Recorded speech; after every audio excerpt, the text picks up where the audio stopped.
नमस्कार दोस्तों, आप देख रहे हैं आपके अपने द मॉरल एजुकेशन चैनल को। आज हम इस वीडियो में देखने जा रहे हैं जो मैनेजमेंट जो गुजारा भत्ता के लिए केस लगता है। तो मैनेजमेंट के नए रूल आ गए हैं। नए रूल के खिलाफ अगर पत्नी चल के पति से गुजारा भत्ता मांगती है तो उसको जेल हो सकती है। इसी के साथ हम देखेंगे कि जो 125 धारा है वो नई सीआरपीसी में 144 हो गई है। जो आपकी नई सीआरपीसी है भारतीय नागरिक सुरक्षा संहिता 2023, उसमें धारा 144 हो गई है। इसी के साथ हम देखते हैं, यदि नौकरी करती है पत्नी तो उसे गुजारा भत्ता नहीं दिया जाएगा। और इसमें कुछ जजमेंट आए हैं, उन जजमेंटों को भी हम बताएंगे। यदि पत्नी कुछ नियमों के खिलाफ चलती हैं, ऐसा काम करती हैं या नहीं करती हैं, पूरा बताएंगे। तो पत्नी को सजा हो सकती है 2 साल तक की। तो ऐसी ही वीडियो प्राप्त करने के लिए आप हमारे चैनल को सब्सक्राइब कर लीजिए। देखते हैं वीडियो।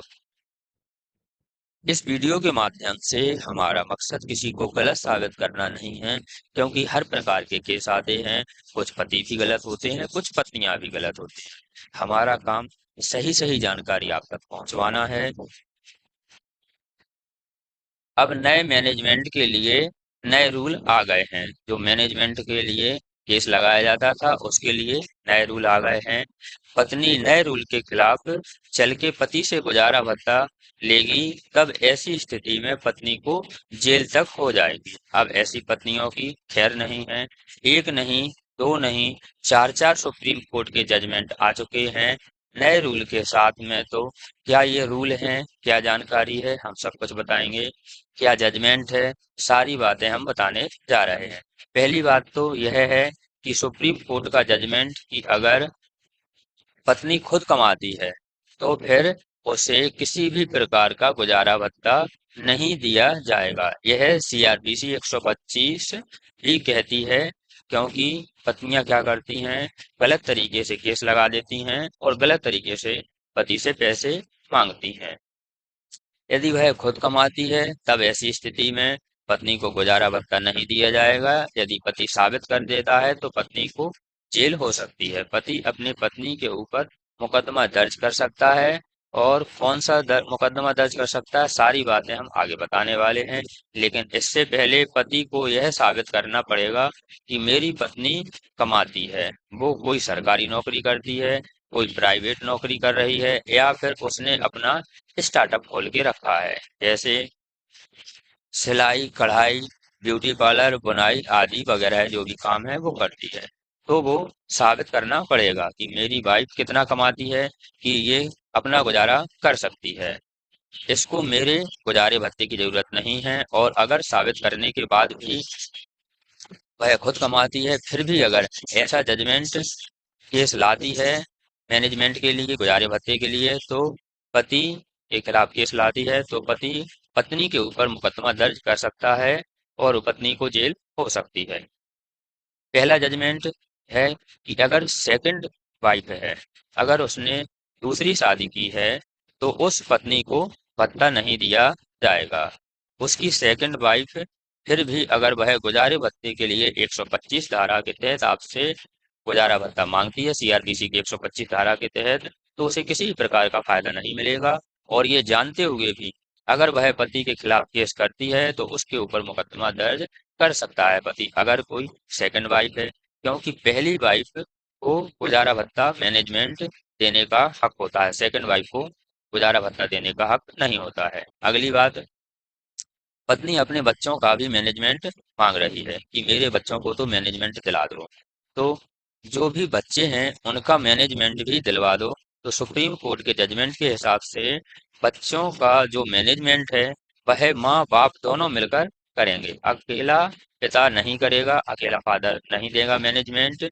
सारे पैसे अगर पत्नी हड़पना चाहती है गलत तरीके से तो 125 उसको ऐसे मैनेजमेंट नहीं दिलाएगा। ठीक है, उल्टा पत्नी के ऊपर मुकदमा दर्ज हो जाएगा। इसी के अंदर इस चीज को और भी तरीके से जान लेते हैं कि वाइफ यदि किसी भी प्रकार से डिवोर्स मांग रही है, उसने लिख के दिया हो या 164 धारा में बयान दिया हो या किसी कागज में लगाया हो, किसी न किसी प्रकार से कोर्ट में कहा हो कि पत्नी तलाक मांग रही है, तो इससे यह बात साबित हो जाती है कि वो पत्नी अब खुद नहीं रहना चाहती। अगर उसने किसी भी प्रकार से हो, लिखित में हो 164 धारा के तहत, या शपथ पत्र दिया हो, या कहीं लिखा हो कि मेरे को तलाक चाहिए, तब ऐसी वाइफ को मैनेजमेंट नहीं मिलेगा, ऐसी वाइफ मैनेजमेंट की हकदार नहीं होती है। अगली बात, यदि वह रूल तोड़ती है, अब कोई भी वाइफ इसको मैनेजमेंट चाहिए, उसको पहले कोर्ट में अपनी पूरी स्थिति बतानी पड़ेगी। अब उसको पूरी स्थिति बतानी पड़ेगी कि वह क्या, कहाँ रहती है, क्या कर रही है, कितनी चीज़ों की कमाई है, उसकी पूरा ब्यौरा देना पड़ेगा। वह क्या कमाती है, क्या करती है, कहाँ रहती है, इन सब चीज़ों की जानकारी के साथ ही उसको एक बैंक का स्टेटमेंट देना पड़ेगा, 1 ईयर का। 1 ईयर का वह बैंक का स्टेटमेंट देगी कि मेरे खाते में इतने पैसे हैं, अकाउंट में कितने पैसे हैं, यह बताना होगा।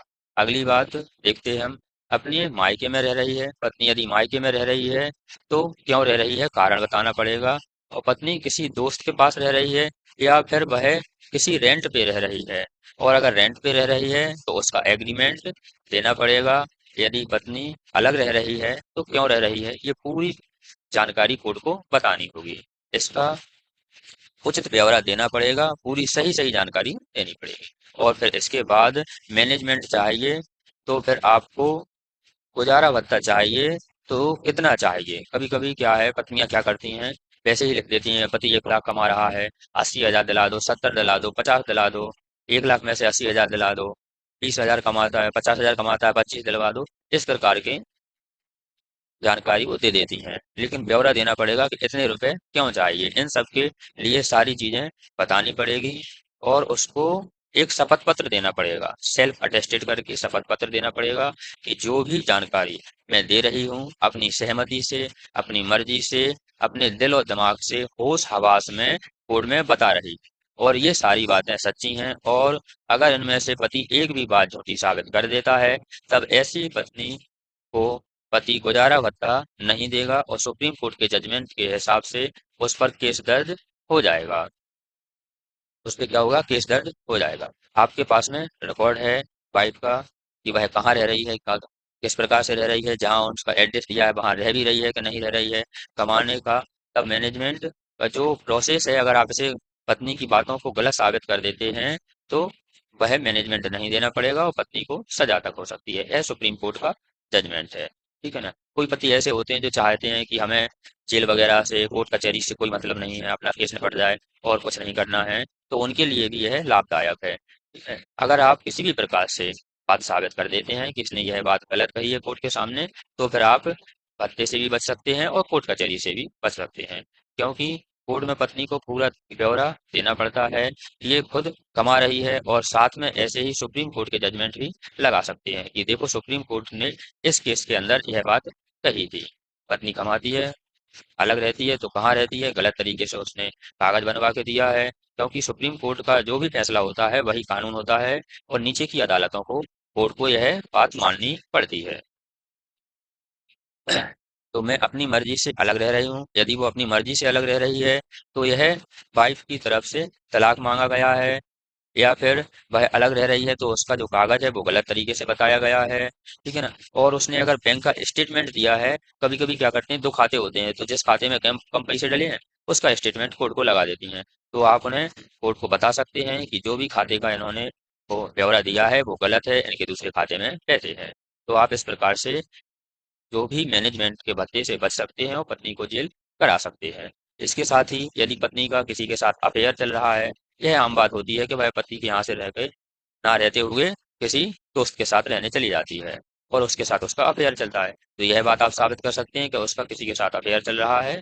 तो फिर जो आपका मैनेजमेंट का केस है वह कोर्ट खारिज कर देगी, क्योंकि किसी सरकारी रिकॉर्ड में या बयान में उसने जिस प्रकार की बातें कही हैं वह पत्नी को साबित करनी होगी। यदि पत्नी उसे ना साबित कर देते हैं, पति उसे गलत साबित कर देते हैं, तो फिर आप मैनेजमेंट से बच सकते हैं। तो आपको देखना है कि यदि उसने डॉक्यूमेंट लगाए हैं किस किस प्रकार के लगाए हैं, उसने अपने शपथ पत्र में क्या कहा है, वह कहाँ रह रही है, किस प्रकार से पैसे चाहिए, क्योंकि जो पैसे चाहिए वह खुद को चाहिए या बच्चों को चाहिए। यदि बच्चों को चाहिए तो सुप्रीम कोर्ट का जजमेंट है कि बच्चों के लिए मैनेजमेंट माँ और पिता दोनों का बनता है, अकेला पिता नहीं देगा।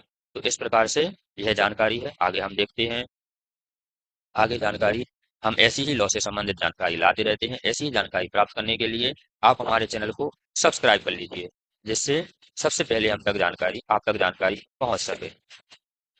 तो जो भी आपका गुजारे भत्ते का जो हमने 3-4 पॉइंट बताया, यदि वह खुद कमा रही है तो नहीं देना पड़ेगा, किसी दोस्त के साथ रह रही है, अफेयर चल रहा है तो नहीं देना पड़ेगा, उसने खुद तलाक मांगा है तो नहीं देना पड़ेगा, अगर वो बच्चों की बात करती है तो बच्चों के लिए माता पिता दोनों ही उसके गुजारा भत्ते के लिए हकदार होते हैं। इन बातों को यदि आप किसी भी प्रकार से कोर्ट में पत्नी की बातों को झूठ साबित कर देते हैं तो फिर आईपीसी के सेक्शन 209 के तहत और जो नई भारतीय न्याय संहिता 2023 है उसके 246 के तहत पत्नी को 2 साल तक की सजा हो सकती है।